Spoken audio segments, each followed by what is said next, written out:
राजपाल यादव ने क्या video share किया, हमने तो आपको बड़ी बड़ी बातें बताई, जरा एक बार देखिए किस अंदाज में राजपाल यादव कह रहे हैं कि दीपावली में पटाखे ना फोड़ें।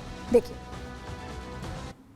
जानवर बहुत डरते हैं पटाखों से, एयर पोल्यूशन होता है, आसपास नॉइज बहुत होता है, इन सब के बगैर भी दीपावली प्यार से मना सकते हैं, इसलिए प्लीज प्लीज नो। और आपको बताएं सिर्फ राजपाल यादव एक इकलौते अकेले नहीं हैं, ये तो उनका अभी का वीडियो है, लेकिन ऐसे बहुत से सितारे हैं जो पहले भी इस तरह की बात प्रमोट कर चुके हैं। वो बार बार ये समझाते हैं कि पटाखे ना फोड़ें और त्योहारों पर भले कुछ ना बोलें, लेकिन खास तौर पर होली, दीपावली जो साल के 2 सबसे बड़े त्योहार होते हैं, उस पर पानी के एक तरह से वेस्टेज की बात करने लगते हैं, पॉल्यूशन की बात करने लगते हैं। जरा आपको सुनवाते हैं जरा किस तरह से ये जो सिने स्टार्स हैं इनका बदला हुआ अंदाज सिर्फ हिंदू त्योहारों पर क्यों सामने आता है, पहले सुनिए आप।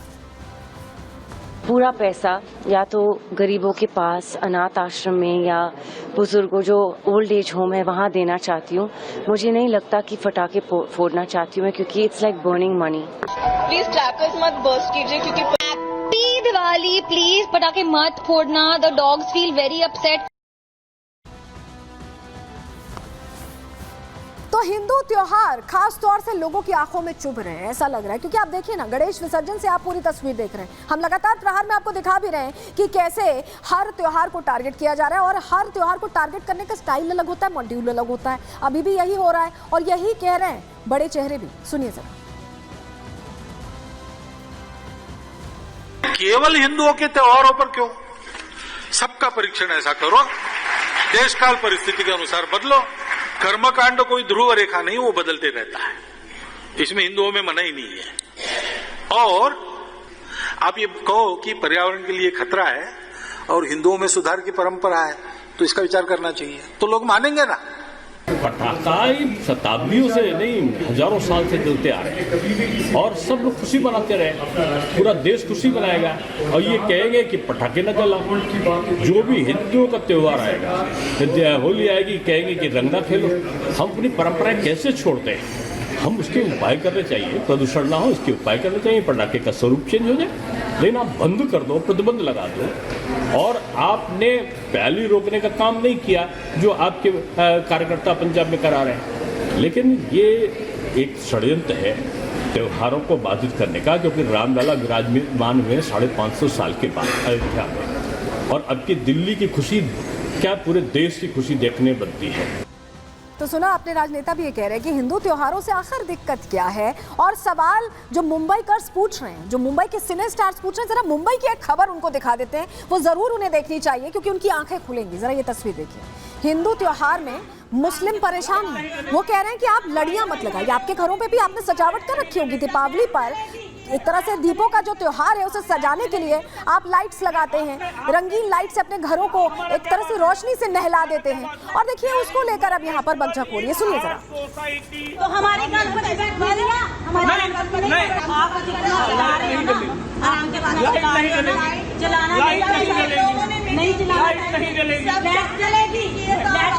कैसे कर सकते हैं? लाइट चलेगी, क्यों फैसला कर रहे हैं? नहीं, आपने हमारा क्या बात हुआ?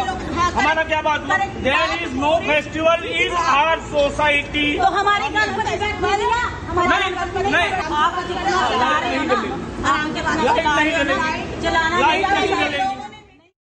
सुना आपने? ऐसा लग रहा है कि दिवाली की रोशनी से एलर्जी सी हो गई है कि हमारी सोसाइटी में फेस्टिवल मनाया नहीं जा रहा है, इसलिए आप रोशनी नहीं लगा सकते अपने घर में। अब कोई हमें ये बताएगा कि हमें अपने घर में दीपावली के दिन दीपों को जलाना है या नहीं? ये सवाल बना हुआ है और ये तस्वीर प्रश्न करती है, बहुत गंभीर प्रश्न करती है। नवी मुंबई की ये तलोजा सेक्टर 9 में ये विवाद हुआ है जो हमने आपको अभी वीडियो दिखाया। पंचानंद सोसाइटी में हिंदू मुस्लिम यहाँ पर भिड़ गए। हिंदू कह रहे थे कि हमें त्योहार मनाना है, मुस्लिम कह रहे थे कि हमारी सोसाइटी में इजाजत ही नहीं है। दीपावली की रोशनी से मुस्लिमों को दिक्कत होने लगी। जो सौहार्द का वातावरण रहता है त्योहारों पर, हम त्योहार साथ में मनाते हैं, हर धर्म के लोग रहते हैं, वो जैसा लग रहा है गायब होता जा रहा है। देर रात महिलाओं को धमका कैसे रहे थे, आपने देखा ना वीडियो में। बकरीद का बदला ये मुसलमान ले रहे थे, क्योंकि बकरीद के दौरान बकरा काटने से रोका गया था, घर के अंदर बकरा काट रहे थे तो रोका गया था, और उसको लेकर अब ये बदला ले रहे हैं कि आप लाइट नहीं लगा सकते। इसको लेकर कैसे एक तरह से झड़प हो रही थी, धमका कैसे रहे थे, ये आपने देखा। तो ये धमकी का दूसरा मॉडल है जो फॉलो किया जा रहा है, जो हमारे आसपास के लोग कर रहे हैं कि क्या आप मुस्लिम दीपावली का विरोध करेंगे, ये अपने आप में प्रश्न बना हुआ है। लेकिन चलिए जरा अब आपको बताते हैं कि आतिशबाजी को लेकर नियम कितने सख्त हैं, कितने सख्त हैं। चलिए जानकारी जल्दी से आपके सामने रखेंगे, क्योंकि अभी ये कहा जा रहा है कि प्रदूषण बहुत है, तो बहुत ध्यान रखना है। कई जगहों पर बैन लगाया गया है, कहां कहां चलिए बता रहे। सबसे पहले दिल्ली की बात कर लेते हैं। दिल्ली में AQI लेवल कहा जा रहा है ज्यादा है, ऐसे में पटाखों पर दिल्ली सरकार ने पूरी तरह से बैन लगाया हुआ है और पिछले कुछ सालों से यही स्थिति रहती है। पंजाब में सिर्फ 2 घंटे की छूट दी गई है। पराली जलाने की समस्या जिससे कहा जाता है कि दिल्ली प्रदूषित हो रही, उसको लेकर ये कहा भी गया कि नियम बनाए गए, कानून बनाए गए, लेकिन दिल्ली पर कोई असर नहीं हुआ। अभी भी पोल्यूशन वैसा ही रहता है, सरकार दोनों जगहों पर एक ही है।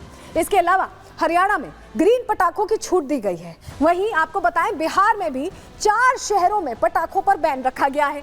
वहीं महाराष्ट्र में भी सिर्फ और सिर्फ ग्रीन पटाखों की छूट दी गई है। तो ये आतिशबाजी को लेकर नियम सख्त बनाए गए, इसलिए बनाए गए हैं जिससे कि प्रदूषण ना हो। लेकिन प्रदूषण क्या सिर्फ इसी त्योहार पर होता है? प्रदूषण क्या सिर्फ पटाखे जलाने से होता है? क्या गाड़ियों में जिनमें आप सफर करते हैं, धुआं छोड़ती हुई गाड़ियां, पुरानी गाड़ियां, आप जो ACs लगाते हैं उससे जो CFCs निकलती है, क्लोरोफ्लोरोकार्बन निकलती है, क्या उससे प्रदूषण नहीं होता? क्या आप जो फ्रिज इस्तेमाल करते हैं उससे प्रदूषण नहीं होता? प्रश्न इसीलिए ज्यादा बड़ा हो जाता है क्योंकि आप पौधारोपण तो करते नहीं है, लेकिन आप प्रदूषण को लेकर ये जरूर कहते हैं कि पटाखे मत चलाइए। चलिए जरा आपको बताते हैं, ये जो आपको हम AQI दिखा रहे हैं, ये आपकी आंखें खोलने के लिए दिखा रहे हैं। लाहौर पाकिस्तान के AQI है, ये 2 दिन पुरानी रीडिंग है जिसमें 700 AQI बताया गया और सबसे ज्यादा पोल्यूटेड, ग्लोबली पोल्यूटेड शहर पाकिस्तान का लाहौर बताया जा रहा है। अब जरा ये बताइए, पाकिस्तान में क्या दीपावली मनते आपने देखी है? क्या वहां पटाखे फोड़े जा रहे हैं जो AQI 700 पहुंच चुका है? और दिल्ली में 300 AQI है और कहा जा रहा है कि पटाखे फोड़ेंगे, इस वजह से ऐसा हो रहा है। पटाखे फोड़ने से पोल्यूशन बढ़ जाता है। तो पाकिस्तान में तो मेरे ख्याल में कोई पटाखे फोड़ता नहीं, इतनी आज़ादी नहीं देते हैं वहाँ वो अल्पसंख्यकों को कि वो कुछ कर पाएं। उसके बावजूद ये जो प्रश्न होता है, ये हम सभी को सोचने की ज़रूरत है कि कैसे त्योहारों का जो हमारा पारंपरिक एक तरह से एक रंग है, उसको लेकर हम आगे बढ़ें, और अगर पोल्यूशन की इतनी चिंता है तो उसके लिए कुछ करें, ना कि सिर्फ हिदायत दें।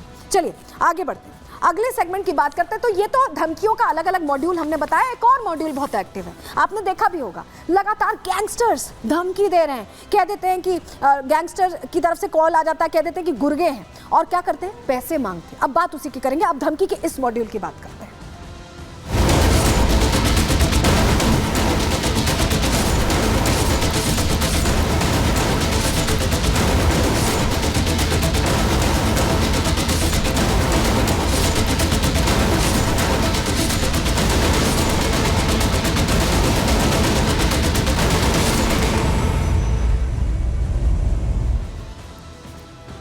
तो सलमान खान को लेकर कहा गया, अभी कुछ दिन पहले कहा गया, लॉरेंस गैंग की तरफ से कॉल आई और ये कह दिया गया कि सीधी धमकी दे रहे हैं, पैसे दे दिए जाएं। और ये कॉल कहाँ आया? ज़ीशान सिद्दीकी के दफ्तर में आया। और जब तह तक जाने की कोशिश की गई तो बड़ा हैरान करने वाला खुलासा हुआ। ऐसा लग रहा है कि कुछ लोग चर्चा में बने रहने के लिए इस तरह की बात कर रहे हैं। वो सोच नहीं रहे हैं कि इसका आफ्टर इफेक्ट क्या हो सकता है। आफ्टर इफेक्ट जेल होता है, जो होता दिखाई भी दे रहा है।